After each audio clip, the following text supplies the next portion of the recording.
I have 3 fingers missing on my dominant hand. It's fine. I can type and everything and even manage to tie my shoelaces most days, and on the days I can't, that's the dyspraxia. However, I won't deny that it looks a bit odd to most people. I only have my 4th and 5th fingers, so my hand looks a bit like a child's drawing of a rabbit, and not a good one. I'm used to people asking about it, usually after staring for a good minute or 2, but I still find it annoying. I really don't get why you'd think it would be an okay thing to ask someone about, but hey, I wasn't raised in a barn. Usually I nip the questioning in the bud by just explaining the truth from the get-go, and assuming that enough people will gossip about it that the message will spread by the end of the day. It always does. Anyway, I started a new job about a month ago, and I honestly could not face going through that same cycle again. I felt like the time had come to not play into it anymore and to make something out of it, and I decided to make myself laugh. When the first new coworker asked about it, I completely lied and told her that I chewed them off as a baby. I then decided to tell the next person who asked that I cut them off with a plastic knife at a picnic. And the next person that I was born with 6 fingers and they removed too many, and so on. All genuinely ridiculous reasons, but I'm a good actor and they actually believed my stupid lies. I didn't expect them to, a plastic knife, through bone, but there you go. Maybe they just thought there's no way I'd lie about how I lost my fingers. Within about 3 days, I learned that my coworkers had been arguing about the actual reason, and it seems like a lot of them now actively dislike me for lying to them. I'm probably going to have to make some cupcakes over the weekend with my super cool 3D printed adaptive whisk to get back into their good books. Anyway, I told this story to my brother today, and he told me that I was an asshole because I caused tension within the office on my first day and made people feel stupid for being gullible and believing my lies. My argument is that I'm not the asshole because they were asking a rude, albeit common, question, and because I didn't do it with the intention of deceiving them. I was just honestly fed up of the question and didn't think they'd think I actually severed 3 fingers with dental floss when I was 3. I'll accept my judgment, though. Not cool to ask people why they lost limbs or digits just because you want to sate your morbid curiosity. A few reminders for people: I'm not a male. Don't know why everyone assumed that. Don't ask people about something that could be traumatic, especially when you don't actually know them. My husband Nick was married to his first wife Vanessa for 5 years, and they had 2 amazing kids, Luke and Lila. Sadly, Vanessa died in an accident 11 years ago when the kids were very young. I started dating Nick 8 years ago, and we started off very slowly for obvious reasons. Nick has always been a little more distant than anyone I'd ever been with. But he and the kids lost Vanessa so young that I understood it. After 3 years of dating, Nick asked me to marry him and I moved in. I've always had a really great relationship with Luke and Lila, and they were happy for me to marry their dad. I had wanted an actual wedding, nothing big. But Nick really didn't want one, so we got married at the courthouse with just Luke and Lila present. We had a really fast engagement, but it worked for all of us. I have loved being Luke and Lila's stepmom and officially adopted them after I found out I was pregnant with our son, Casey. The kids have been so great with Casey and help out so much. Nick was wonderful during the pregnancy and had always been a really loving dad and husband. But Nick has been pulling away a lot the last few months. He's been even more distant than usual and working late nights and going away with friends almost every weekend. I've tried talking to him, but he's been impatient with both me and the kids. I found out I was pregnant in June and am now 21 weeks pregnant with a girl.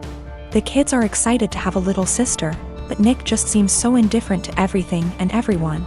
He's been missing soccer games, Lila's birthday, doctor's appointments, etc. Casey is too young to notice, but Luke and Lila are so hurt by their dad's absence. These kids are so good and they lost their mom so young, and I'm infuriated that Nick is ignoring the kids like this.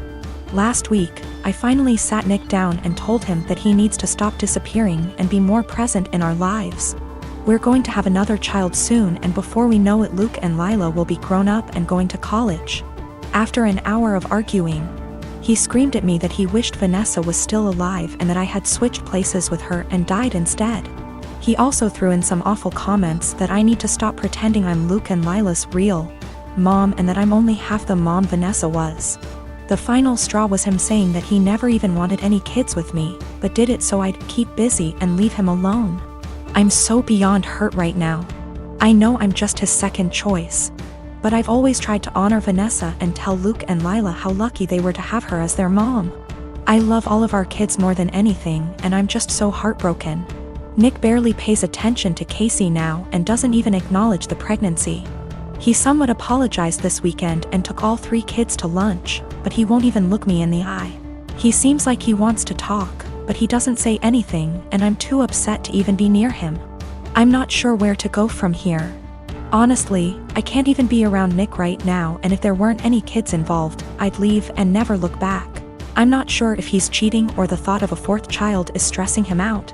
But I'm devastated and not sure how or why I should save this marriage, besides doing it for the kids. Me, nurse. Working 50-ish hours a week in pediatric ICU. Cry at least once a week because that is hard. My salary pays our bills. All of them. Husband has a degree but isn't looking for a job. Works 2 days a week at the grocery store. Spends most of his time playing. Today was supposed to be a good day.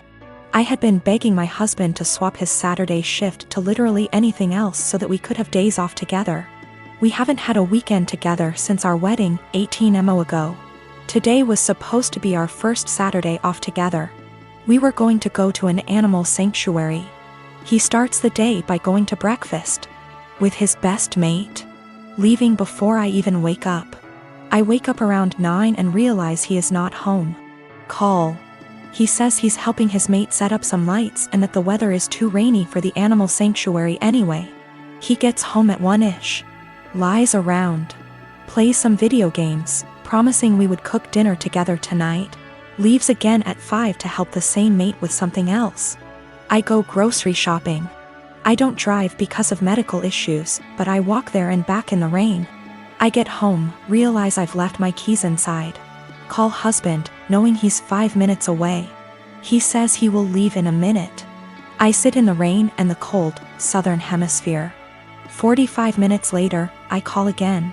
He hasn't left yet. He finally agrees to come and let me in the house, so he drives up, presses the clicker to let me in the garage and leaves again. At 10, I call to see where he is. His friend answers. Says he is driving out to do something an hour away. It's 10:30.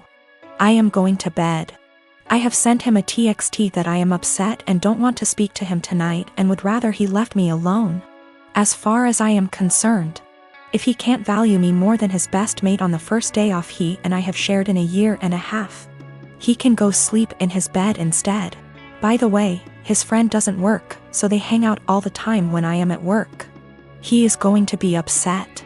And he is going to tell his mate and his mate is going to tell him I'm being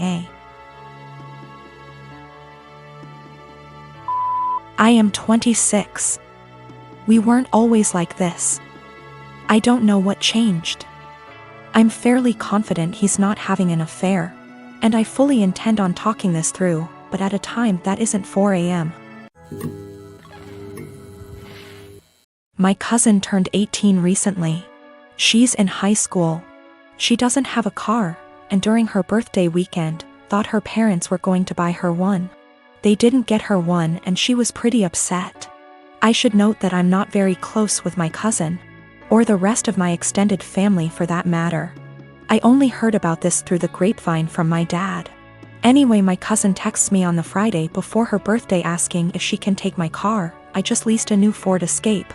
To the mall and then for an out-of-town road trip with her friends over the weekend. I tell her no. She begs and pleads with me. I tell her no again.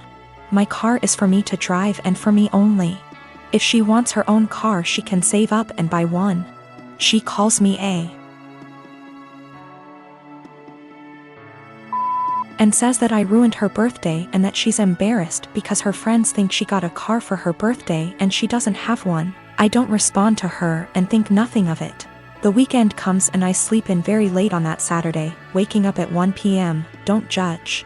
Even though my car is parked in my driveway and my gate is closed, I come to realize that someone egged and TP'd my car. with many, many eggs and 5 to 6 rolls of TP. And since the weather was warm outside, the raw egg baked into my car, along with the dried up toilet paper, destroying the paint. Since I have security cameras around my house, I decide to go back and watch.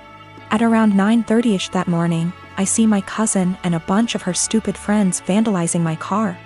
I'm surprised she didn't smash the windows and poke holes in the tires too. I press charges and my cousin is in legal trouble. Her and her parents are pissed off at me for pressing charges, her parents telling me that she's just a kid, and that she's been through a lot of emotional stress doing virtual schooling for this past year, and that I should take that into consideration, and that I should be ashamed of myself for pressing legal charges against my baby cousin. That I'm almost 30 and don't I remember what I was like at that age? I do remember, and I wasn't stupid enough to egg anyone's car. And can't she work something out with me, like doing chores around my house for money if I drop the charges, that she's young, that she doesn't need a felony on her record, etc., and that it was just a prank. Right after I pressed charges, my cousin was calling and texting me over and over saying that this could have been avoided had I let her take my car.